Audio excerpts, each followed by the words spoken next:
Hi, this is Sam from the University of Waterloo Arts faculty. Today I'll be speaking with another Samantha, University of Waterloo Arts alumni. I'll start Mhm. off by asking what your connection is to the Faculty of Arts. Sure. So I am an arts alumni. I graduated from the University of Waterloo in 2013. Graduated with an honors Bachelor of Arts, majoring in legal studies and business, and I also did the co-op program. What made you choose Waterloo Arts? How did you know it was the right fit for you at the time? And I went in and was going to start university. I was 16. I moved to Canada in 2005, and I think I went to undergrad in like 2008. And so location was definitely a big consideration for me. And I was looking more so at universities around the area. So Laurier, Waterloo, and even Western, but really narrowed it down to Laurier and Waterloo. What I loved about Waterloo is the co-op program. That really was the draw to me. I was interested to see what types of positions or like job postings would be there for students, and like that's really what sealed the deal for me. Waterloo's very well known for their co-op. I think it draws a lot of students to the school. So what would you say to someone thinking about arts at Waterloo? I say like ask around, like just ask people who are currently in the program, ask people who are um, in the specific major that you're considering, just like ask about their experiences, because that really would be the best way to figure out whether it's a fit for you. I think one of the things that I really didn't think about when I was looking at schools was if it would be a fit and what fit really means. But it is very important because you're going to spend the next 4 or 5 years of your life in this school within that community. So it's important to get a sense of what it's going to be like.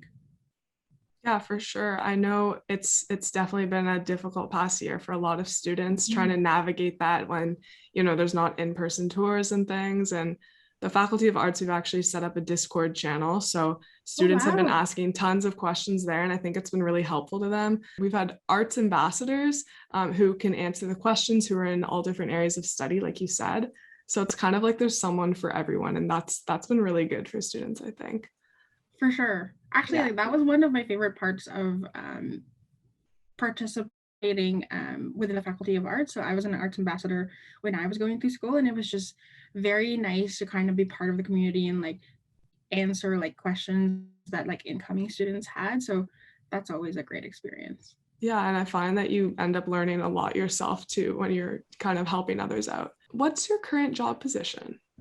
So I'm currently an associate lawyer at Miller Thompson. I've been in the position for about 4 years. Stayed with Miller Thompson. Actually, sorry, like did my articling with Miller Thompson, and then I guess like became a fully fledged lawyer with them as well. Wow, that's great to hear because I know so many students have been asking questions about doing law and becoming a lawyer. There's been a lot of eager students saying, "Oh, well, like, could I go to law school right out of high school?" And you're like, unfortunately, that's not how it works.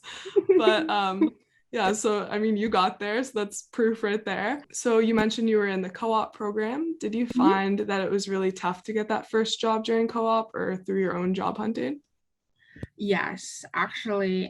So my program was the one where you had like 6 work terms, but I didn't get a job in my first work term. And so that was difficult because it was kind of nerve wracking, but it taught me a lot of things about myself. Like, I think it really teaches you how to leverage the skills that you had. I think at that time, I really was focusing on the things I didn't have, which was like a job or like a work experience. So, never had like a babysitting job or like a paper route, and like that would always come up in interviews. So I was focused on that, but those are things you can't change, right? So it was really about how to leverage the skills that you have, and like really focusing on that so that you can find a job that would match that skill set. Yeah, exactly. Because I know a lot of people coming out of high school don't have any experience because, they're always just focused on school or have other things to deal with. So I know that's definitely going to be the case for people coming into co-op, and that's totally fine because you're gonna realize you have these transferable skills and you just got to work hard and eventually you'll get something and you'll go somewhere for sure. For sure. Yeah. Like I think it's also when I was going into the core program, I didn't think that it would be so much like the job market. You know, Mhm. like I really thought that it was like one of those like placements where you're going to get assigned a position at a workplace somewhere and you're going to go through the 4 months. But the co-op process really parallels what it's like to find a job in the real world, which I think in it of itself is a great skill set to have and to learn from. Yeah, I totally agree. Could you tell everyone a bit about your career path and how your program at Waterloo helped with that? For sure. So, going into undergrad, I've always wanted to be a lawyer. One of the running jokes and that I have actually was that when I was 5, I decided that I was either going to be a mermaid or a lawyer. But because I can't swim, I guess like lawyer is the intended path for me. But so I really wanted to be a lawyer. Went to the University of Waterloo, majored in the legal studies program, but I never really dug deep in terms of what type of lawyer I wanted to be.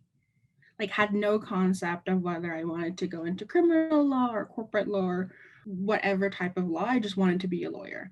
I think my time at the University of Waterloo really helped because of the interdisciplinary nature of the Faculty of Arts, particularly the legal studies program. I think through that program, I was able to take different courses. I was taking sociology courses and psychology.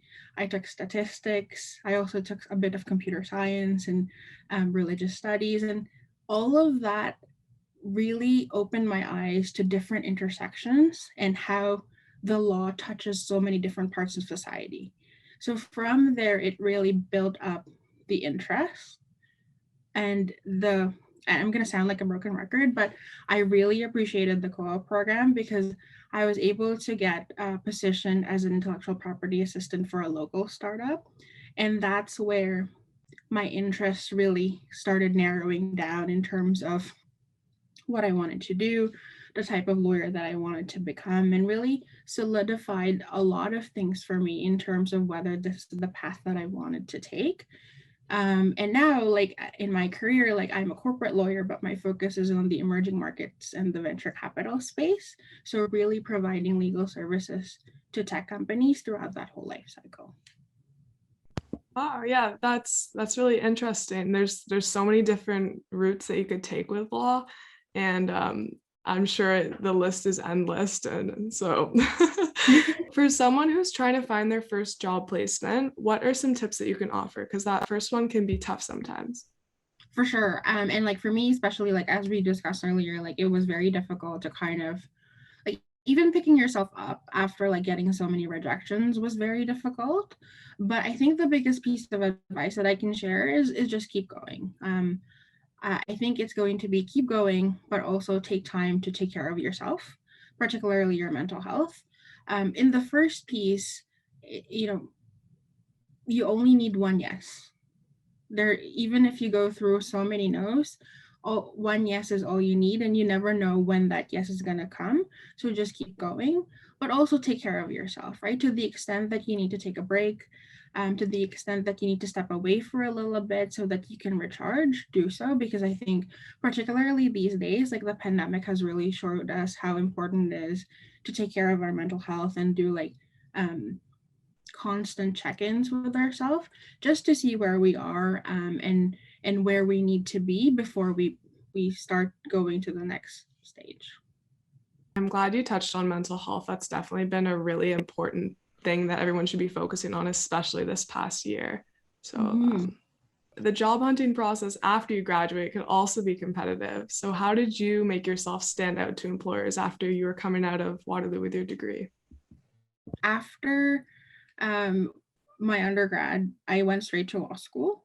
Um, but the benefit was I was able to keep in touch with my old employers, and they hired me throughout my law school experience, like during the summer. So that was very beneficial.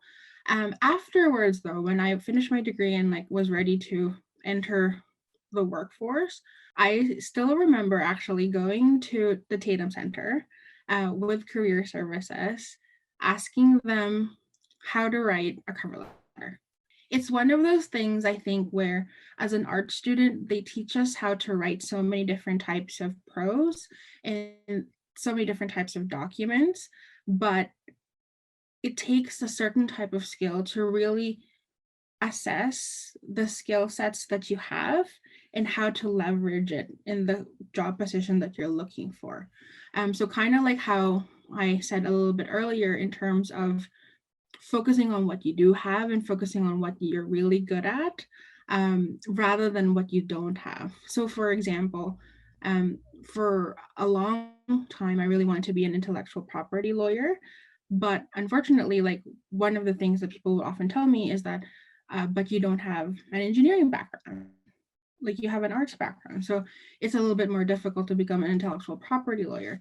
But instead of focusing on that and trying to fit, I guess, in there, like you try to kind of figure out what skill sets that you do have that can be leveraged to a different market space.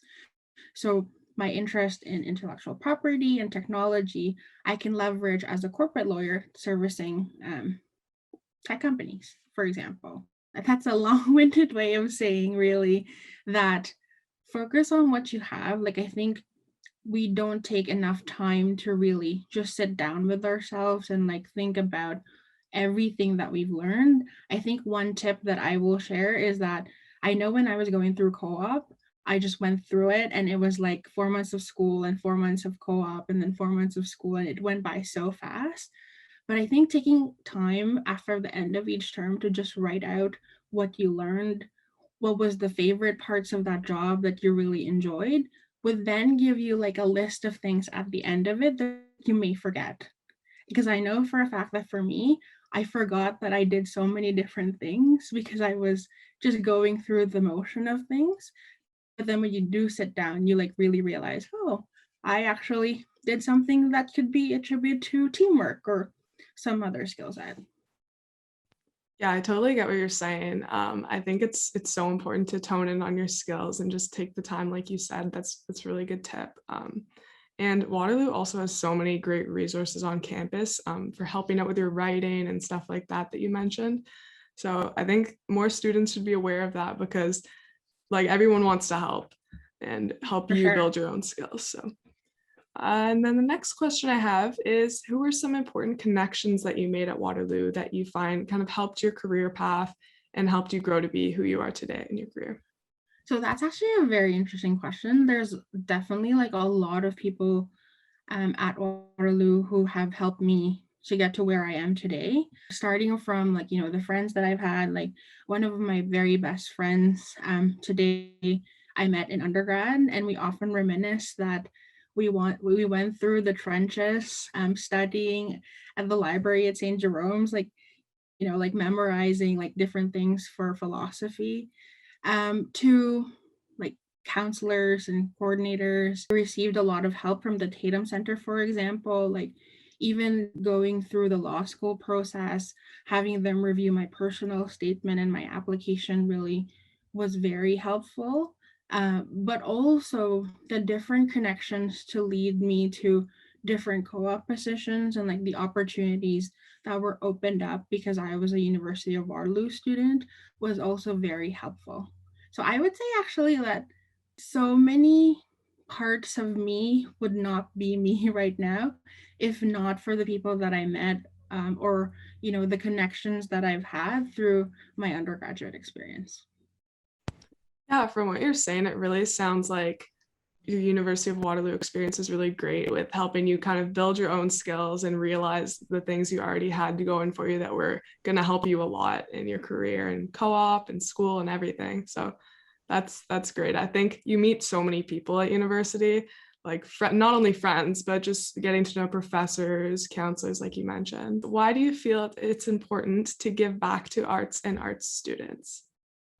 I think like this really ties down to my response to the earlier question, which is really just giving back because I received so much as a student.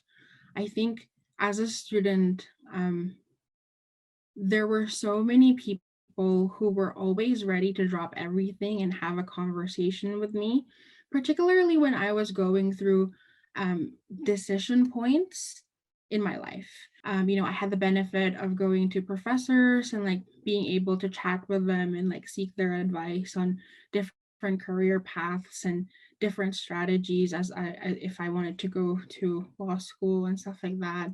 And so that really is why I try my best to carve out time to give back to students as well and to give back to the arts community, because I think it's one of those things where if not for the people who took the time before, I probably would have floundered a little bit more and like would not have had access to the same information than I had. So basically like things would have been a lot more difficult, and so yeah, I just try my best to like pay it forward.